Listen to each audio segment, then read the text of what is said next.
स्वागत है आपका भारत समाचार में। मैं हूं आपके साथ मनीष असवाल। बुलेटिन की शुरुआत करेंगे। जम्मू कश्मीर के नए उपराज्यपाल होंगे मनोज सिन्हा। पूर्व केंद्रीय मंत्री मनोज सिन्हा जम्मू कश्मीर के नए एलजी होंगे।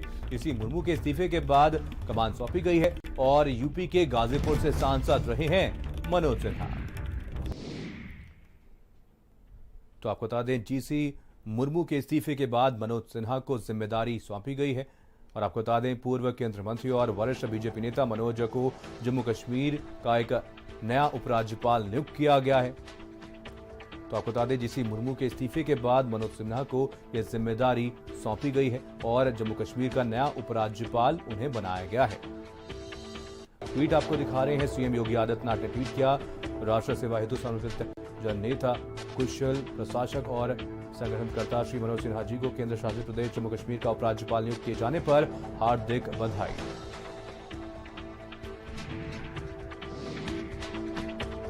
तो बीएचयू से एलजी तक का सफर। मोदी सरकार के पहले कार्यकाल में रेल राज्य मंत्री रहे हैं। वहीं बीएचयू आईटी से सिविल इंजीनियरिंग में बीटेक और एमटेक किया है और 1982 में बीएचयू विद्यार्थी परिषद के अध्यक्ष चुने गए थे। 1 जुलाई 1959 में गाजीपुर जिले के मोहनपुरा में जन्म हुआ था। 1996 में पहली बार गाजीपुर लोकसभा सीट से जीते थे। 1999 और 2014 में भी दर्ज की थी जीत और कार्यकाल में गाजीपुर को कई ट्रेनों की सौगात भी इन्होंने दी है।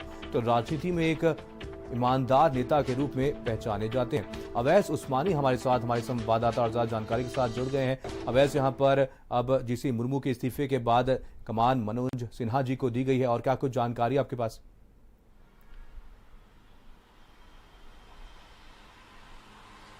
जी बिल्कुल, मनोज सिन्हा जी को जम्मू कश्मीर का उपराज्यपाल बनाया गया है और जेसी मुर्मू जो है उन्होंने कल ही अपना इस्तीफा दे दिया था। ऐसी खबरें आ रही थी और सुबह में ही राष्ट्रपति की तरफ से एक नोटिफिकेशन जारी किया गया और मनोज सिन्हा को जो है वो जम्मू कश्मीर का उपराज्यपाल बना दिया गया। अगर मनोज सिन्हा की बात की जाए तो मनोज सिन्हा फिलहाल दिल्ली में नहीं रह रहे थे। जिस वक्त दिल्ली में कोरोना की महामारी ने तेजी पकड़ी, उसके बाद वो फिर वाराणसी शिफ्ट हो गए थे और वहीं पे रह रहे थे। कुछ दिन पहले ही उनको दिल्ली बुलाया गया। अमित शाह से बताया जा रहा है, गृह मंत्री अमित शाह से मुलाकात हुई, प्रधानमंत्री से भी मुलाकात हुई और फिर उनको इस बात पे राजी किया गया कि क्या वो जम्मू कश्मीर की बड़ी जिम्मेदारी को निभाने के लिए तैयार हैं। और उन्होंने उन तीनों नेताओं के बीच बातचीत हुई, जिसके बाद फिर मनोज सिन्हा जो है वो इसके लिए तैयार हो गए।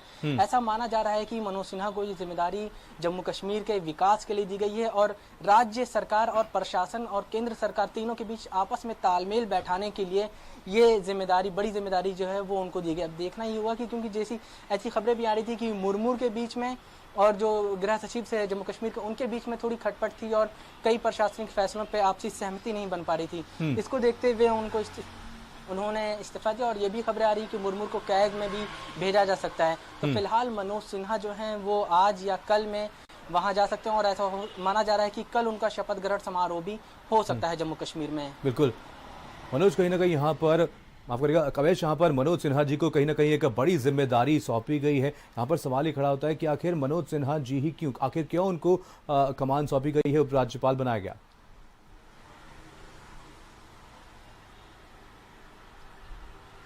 जी बिल्कुल, बहुत सुलझे हुए नेता माने जाते हैं और प्रशासन से किस तरह से काम चलाना है, सरकार में तालमेल किस तरह से बैठाना है, इसको लेकर उनके माना जाता है कि वो बहुत ही उनके अंदर समझ है और इस तरह से वो काम करने का तरीका उनका ऐसा है कि वो प्रशासन और सरकार के बीच में तालमेल बैठा लेते हैं। धारा 370 हटने के बाद मुर्मू को जो है वहाँ का एलजी बनाया गया था। लगभग 10 महीने के आसपास मुर्मू जो थे वो एलजी थे और इस बीच कई ऐसी खबरें आई कि वो और जो प्रशासनिक अमला है उनमें थोड़ी सी खटपट रहती थी, कई फैसलों पर सहमति नहीं बन पाती थी। इसलिए मनोज सिन्हा एक ऐसे नेता के रूप पर पहले भी देखे जा चुके हैं जिन्होंने कई काम बड़ी ही सुलझी हुई तरीके से किया है और मोदी सरकार की जब कैबिनेट में वो थे उस दौरान मोदी सरकार का काफ़ी भरोसा जो है वो भी उनके ऊपर रहा था और यही वजह है कि उनको कुछ दिन पहले ही दिल्ली बुलाया गया और कुछ मीटिंग्स हुई, उसके बाद फिर उनको किस तरह से राजी किया गया है फिलहाल ये चीज़ कहना तो अभी साफ तौर पे नहीं कही जा सकती कि क्या बातें गृह मंत्री और प्रधानमंत्री और मनोज सिन्हा के बीच हुई जिसके बाद फिर मनोज सिन्हा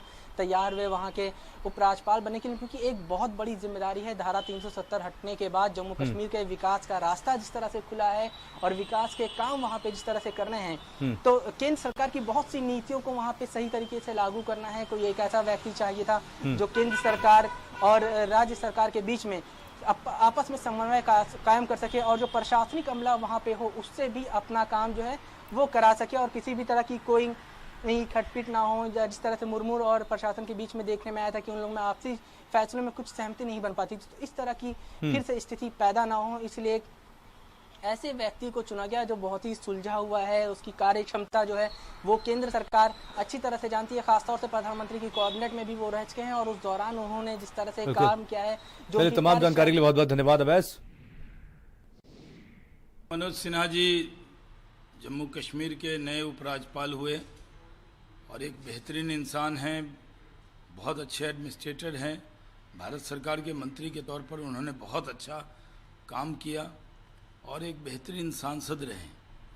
इसलिए वो जब जम्मू कश्मीर जाएंगे तो वहाँ विकास की बहुत बड़ी संभावनाएं हैं।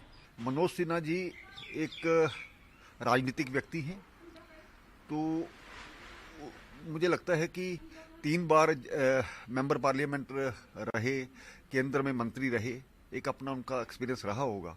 ये स्वागत योग्य कदम है। आने वाले समय में जम्मू कश्मीर में पॉलिटिकल प्रोसेस जो चलने वाला है, मुझे लगता है कि अपनी एक अच्छी भूमिका वो निभा सकते हैं।